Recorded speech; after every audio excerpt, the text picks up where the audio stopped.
Hi everyone, my name is Joe Reitz, and I'm a strategist at Fathom, and this is The Nation Talks. On today's episode, I just want to very briefly highlight the importance of naming conventions and then spend a little bit of time talking about how to use the right program for the right application. Jumping right in, naming conventions are something that can save you a ton of time when you get down to reporting. So when you let's just look at a sample spreadsheet. On the left, what you see is a lot of programs that were just made willy-nilly and just named as someone thought. You can run into a lot of inconsistencies with this, like naming something white paper with a space, white paper with no space, trade show with a space, that kind of thing, to where when you try to search through and sort reports based on that info, it gets complicated quickly, and there's not a lot of consistency, which means you're spending a lot more time digging through data. Not good. So on the right side, what you see is I generally recommend making a short code that aligns with your channel tags, and then generally using date in the program name. I think in nurturing campaigns and engagement programs and operational programs, it doesn't make so much sense for the date because they're perpetually running. But just from a consistency standpoint, I do recommend at least having the year in there. And in some cases, like depending on how your engagement programs and things are going to roll out, there's some other additional things you can put in there, like solutions or services or something like that. That later, if you apply that kind of naming convention consistently across all your programs, as you build out your instance, you'll be able to create smart campaigns that are a little more robust, being able to trigger off of if something happens, if they become a member of any program that has this in the name, or if they achieve success in a program that contains this word, do X. So having some kind of naming convention just gives you more options later in Marketo to do cool things with smart campaigns. And and just, from a super high level, if you just look at the left side versus the right side, one is very easy to read and very intuitive, and the other is messy. So it's pretty much self-explanatory. But the other thing that I did want to park on just for a second is talking about when to use the right program, or which program is right to use when. It's been very eye-opening to me lately that a lot of Marketo users are using default programs for everything, and obviously that's not the best practice. So what I have here is forgive me for the sprawling mess that is our sandbox, but what I have here is the 4 different program types that are in Marketo. So from top to bottom, we have an email program, an engagement program, an event program, and a default program.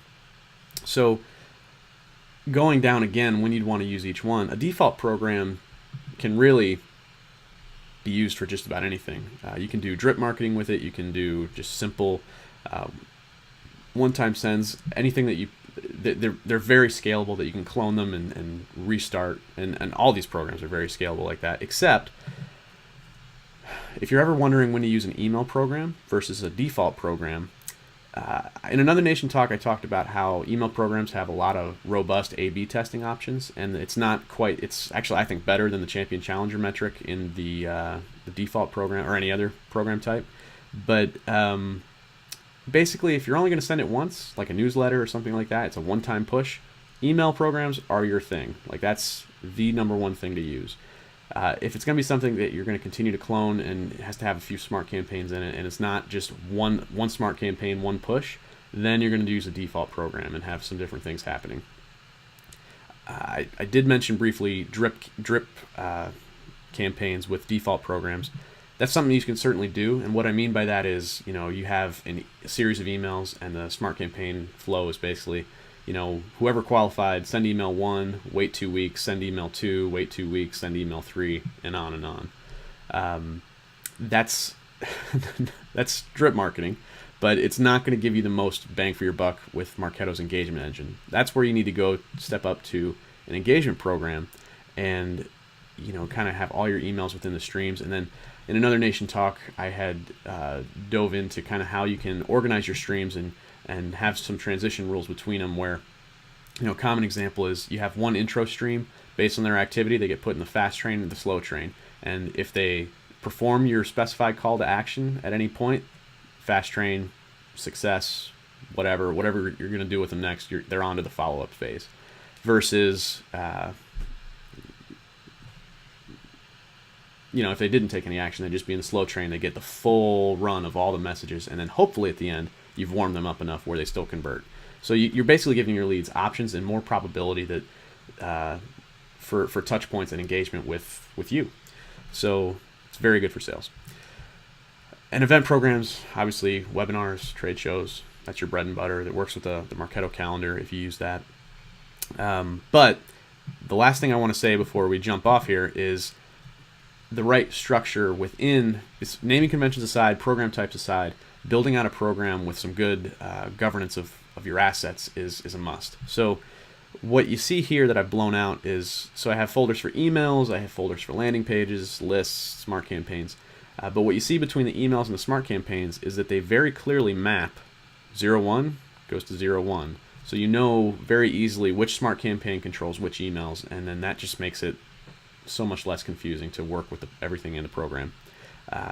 The one thing, and the lists and smart lists and things like that and landing pages, those are all pretty self-explanatory. The one thing you don't see is a form. Generally, my belief is if you ever find yourself cloning a form, it should live in Design Studio. So if you ever make one change to it, you can just batch reapprove any landing pages it's used on, versus updating 100 different forms in 100 different programs. So that's just a scalability thing.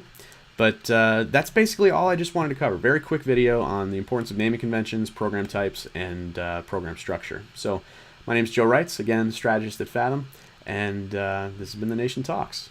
Thanks.